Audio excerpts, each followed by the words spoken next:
Oi, seja bem-vindo a mais um A História da Foto. Hoje, na companhia do professor Virgílio Cacheta Reis, nós vamos analisar, estudar, comentar sobre uma foto do ex-presidente João Goulart, conhecido como Jango, numa visita que ele fazia à China, então, no ano de 1961.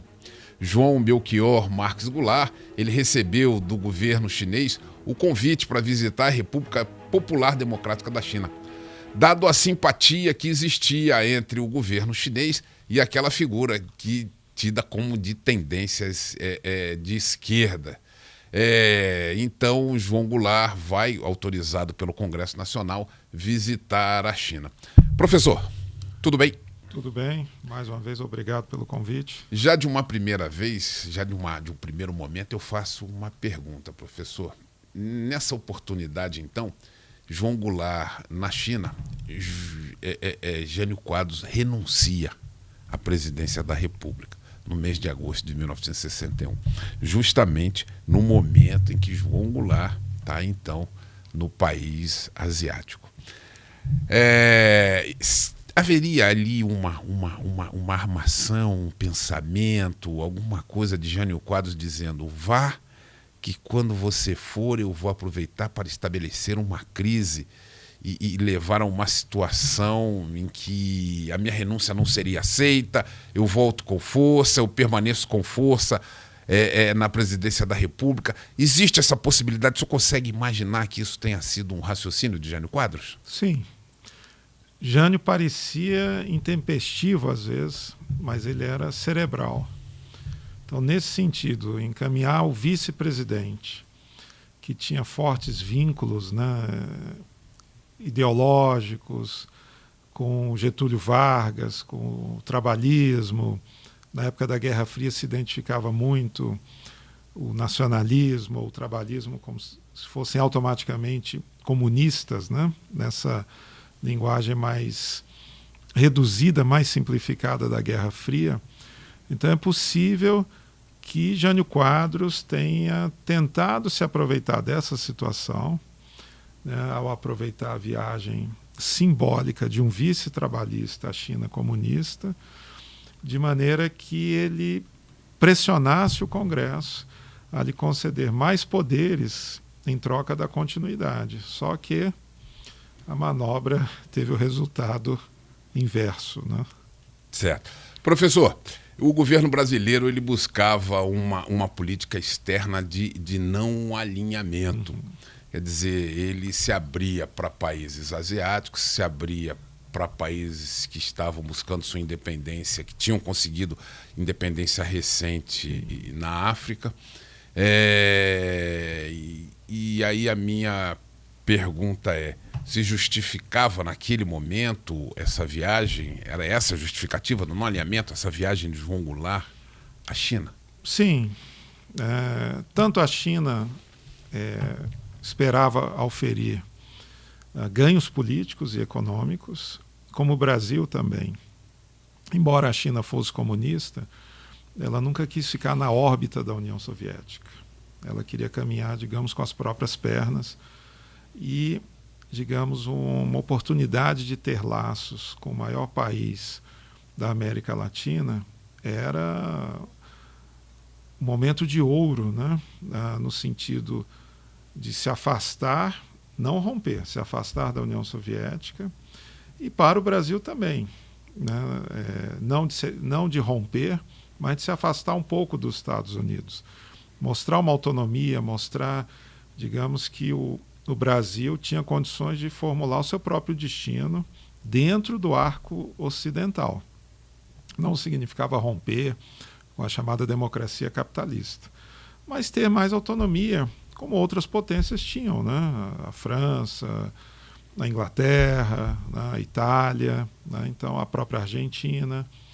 Então, digamos, esse posicionamento do Brasil foi correto, né? A chamada política externa independente, no sentido de providenciar ao país uma maior autonomia, uma maior proximidade com países africanos e asiáticos que estavam num processo acelerado de descolonização e de afirmação, portanto, das suas independências, e também, né, digamos, do firmamento do seu próprio destino, né? E o Brasil enxergou nisso uma possibilidade de ter laços políticos e também vínculos econômicos, né, novos mercados. E por isso a viagem à China seria mais simbólica pelo peso que a China tem, e nesse sentido, né, numa escala mais modesta, naturalmente, o Brasil se antecipa aos Estados Unidos em mais de uma década, quando o presidente Nixon iria à China, né, acompanhado do hoje centenário, né, Kissinger, né? Muito bem observado, né? O Brasil se antecipa, então, a essa aproximação com o gigante asiático. É interessante observar, professor, que João Goulart ele já era uma referência nessa relação Brasil-China, quando ele era vice-presidente de Juscelino Kubitschek, né? Uhum. Em que se estabelecem as relações, e ele teve uma ação importante nessa aproximação. Professor, a gente faz essa análise internacional, mas voltemos então para a questão interna. Em um outro episódio em que a gente tratou de Jânio Quadros, em sua eleição, na carreira bastante rápida que ele teve de ascensão de vereador a presidente da República em 14 anos, a gente analisou um pouco João Goulart. Agora, a pergunta, uma observação que eu faço, professor, é que João Goulart ele pode ser tido como, no século XX, na segunda metade do século XX, o personagem mais importante da política brasileira. Por ação, e talvez até por omissão também, ou talvez não por omissão, ou por ação, qualquer um desses dois comportamentos. Porque ele, ministro de Getúlio Vargas, no governo de 50, ele é vice de Juscelino, ele é vice de Jânio Quadros, ele ascende à presidência da República, e praticamente tudo aquilo que acontece em 64 e pós-64, no final desse século, é por conta desta figura, João Goulart. Sim, ele é, de certa forma, a ponte do trabalhismo entre Getúlio Vargas e Leonel Brizola. Vargas, então, sai de forma dramática em 54, com o suicídio. João Goulart é o herdeiro, né, do trabalhismo, mas como falece pouco mais de uma década, né, depois de derrubado, então o cunhado é quem continua, e curiosamente, fora do Rio Grande do Sul, no Rio de Janeiro, né? Então ele é essa ponte, vamos dizer, política entre o pioneiro Vargas e, de certa forma, o sucessor, o Brizola, né, cujas raízes na política vão perdurar até o final do século XX e início do século XXI, né? Mas aí já mais desligadas, digamos, daquele trabalhismo de inspiração também positivista e castilhista também, né? Professor, e na condição de ministro do Trabalho de Getúlio Vargas, no governo de 50, ele já inicia um conflito com os militares. Isso. Ele, quando ministro do Trabalho, propôs um reajuste expressivo do salário mínimo, e houve uma manifestação por parte de dezenas de oficiais com patentes, se não me engano, entre a de major e a de coronel, né? Houve um manifesto famoso em que Getúlio Vargas se viu obrigado a exonerar Goulart do cargo, mas manteria o reajuste depois. Então Vargas como alguém hábil na política, né? Ao mesmo tempo em que ele sacrifica quase que o sucessor, e que terminaria sendo, né, mais adiante, ele mantém, por outro lado, o reajuste que faria com que a aura dele, né, de líder se mantivesse, principalmente entre os trabalhadores urbanos, né? Então, Vargas conseguiu equacionar, mas depois terminaria não conseguindo, e a forma que ele encontra para não ser derrotado, ao ter de renunciar ou ao ter a perspectiva de ser deposto, seria a mais dramática, né?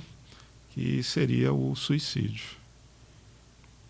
Professor, na condição de vice-presidente de Jânio Quadros, além dessa viagem à China, se alguma coisa chama a atenção, pode-se observar alguma coisa de importante nessa atuação de João Goulart? Ele em 64, quando ele assume a presidência, então, os atritos começam. Uhum. Ele já dava sinais na condição de vice-presidente? Fustigava, alimentava desentendimentos, alguma coisa assim? Ele assume num momento muito tenso da política, que é a renúncia inesperada de um presidente eleito com muito apoio popular, mas ao mesmo tempo sem condições de manifestar isso, porque Brasília não tinha uma população expressiva como em São Paulo ou no Rio. Os meios de comunicação se limitavam basicamente, ainda que não fossem únicos, né, ao rádio, que tinha um alcance amplo, mas aos jornais, que eram um alcance menor, à classe média, e a televisão, que ainda engatinhava de certa forma. Então, Quadros não soube, digamos, num novo ambiente, que era Brasília, se comunicar. Então, Goulart assume num momento tenso e que falta a ele, digamos, o apoio político necessário para poder viabilizar as chamadas reformas de base, que até hoje não foram feitas, né?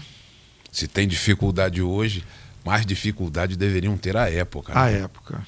Né? Então, falar em reforma agrária há 60 anos era quase que um tabu, ainda que fossem os Estados Unidos os grandes patrocinadores na Guerra Fria, tanto com a Itália, com o Japão e com a Coreia. Mas no Brasil, dada a concentração fundiária, identificava-se reforma agrária como algo ligado ao comunismo e não como um instrumento necessário de estímulo à economia local, à descentralização. Né? E o curioso é que, em sendo Goulart um latifundiário, é ele que propõe uma reforma agrária. Né? Então, algo surreal, né? Que nós aqui na América Latina temos muito contato, né? Não é à toa que a literatura hiperrealista vai ter muito destaque, né? Então é um grande fazendeiro que propõe a reforma agrária. Um outro aspecto, né, além da questão fundiária, se refere também ao controle da inflação e de que modo controlar. Né? De novo, então, as duas visões que existiam na época, que uma seria a chamada hoje ortodoxa, considerando a inflação como um fenômeno essencialmente econômico, e a outra que seria heterodoxa, ao vislumbrar a inflação também como um fenômeno político, em função de uma disputa entre os segmentos, né, econômicos, de forma que se verificasse qual que ganharia mais. Se era o setor financeiro, se era o setor agroexportador, se era o setor industrial, mas já se sabia quem perderia mais, que era a classe trabalhadora, que tinha menos mecanismos de defesa, uma vez que a correção automática, né, Sim. não havia. Quer dizer, esse carimbo de comunista João Goulart recebe, ou de esquerdista, por conta da tentativa da reforma agrária. E bem lembra o senhor, e ele um proprietário de terras, né? Isso. No Brasil, na fronteira com o Uruguai. E fazendeiro no Uruguai também, né? Também. Fazendeiro no Uruguai, e fica com carimbo que talvez não lhe fosse devido.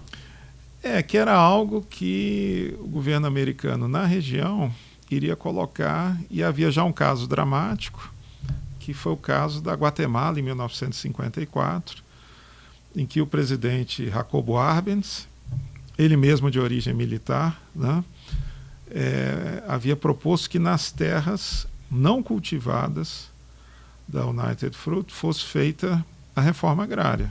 Não era nem, digamos, nacionalizar e depois distribuir as já cultivadas, eram as que, né, estavam de lado. Isso foi suficiente para que ele sofresse um golpe de Estado.